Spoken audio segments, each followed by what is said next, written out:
So it's very suddenly that you come to Holland to do a show here. How come?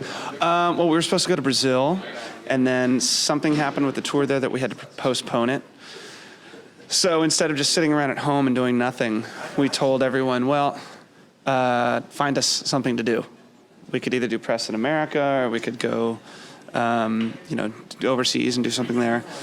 So they came back with the schedule and said, okay, well, here's what you're doing next week. And we said, are we being punished? And, of course, no. So, we only found out a week ago that we were coming here.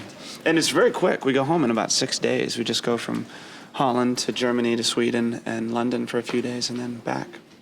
So, and we get to sneak in some good shows. Because playing shows like this, the small shows are a little more exciting than the big ones. We just got done doing a tour in Australia where it was a festival that went to 6 cities, and every night there was like 50,000 people.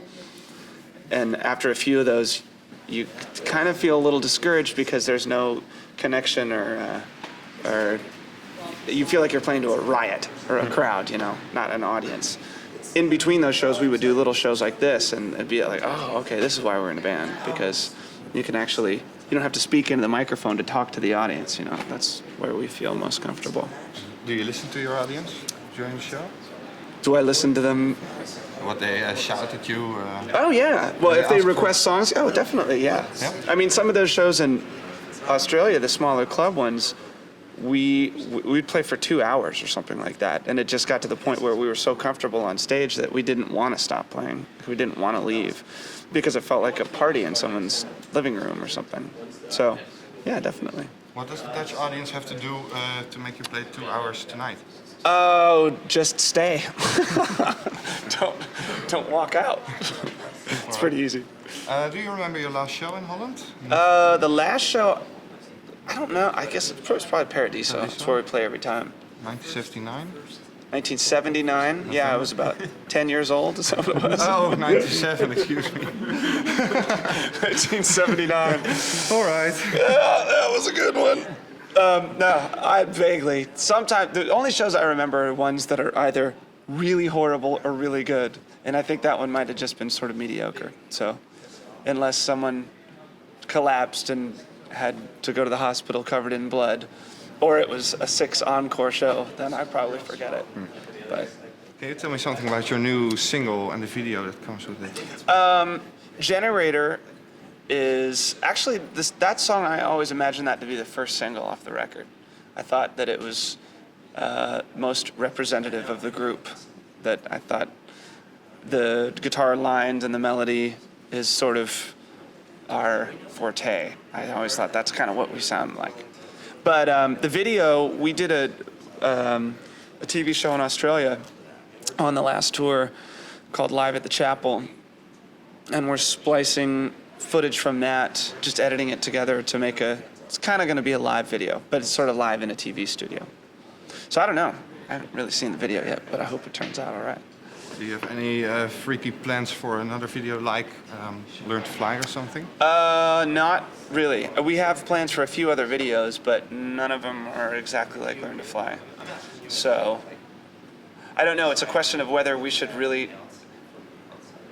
sort of make that our identity for the rest of our lives, whether we're going to be a comedy troupe or we're going to be a rock band. And we're kind of both. So it just depends on, most of the videos that we've made, the ones that have become most successful are the ones where we just make fun of ourselves.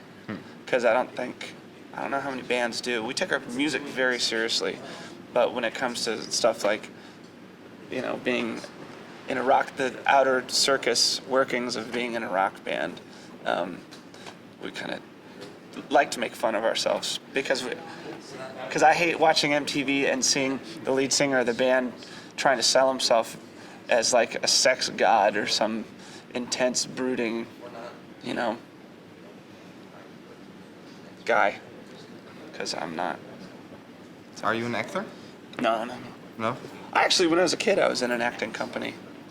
But, no, I don't think so. My mother was a public speaking teacher. My father was a speechwriter. So I consider myself a politician, actually. More so than an actor. I'm like the diplomat of American garage rock Okay. or something. All right. Back to the show. You've played your new songs several times now. What do you think of them right now? There are a few that I really like to play, and there are a few that I don't, because these songs are far more of a challenge than our other ones. The other songs, the dynamic was just a caveman, like quiet, loud, and it was pretty simple. This one, there's a little more subtle dynamics that if you don't get them correct, it just doesn't sound right.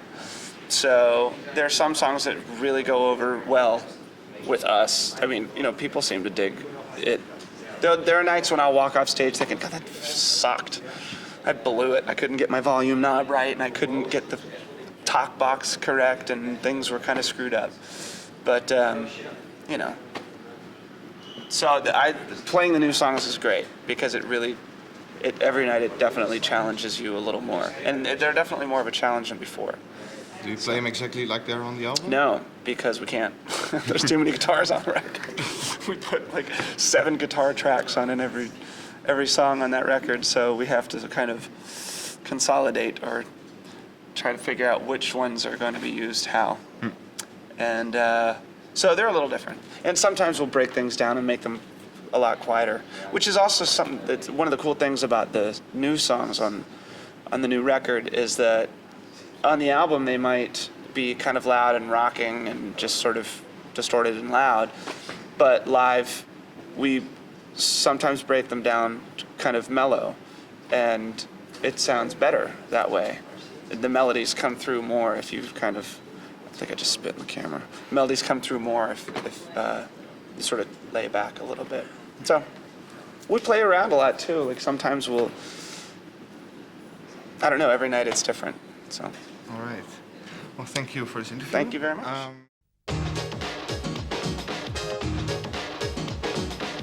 This is the Music Factory.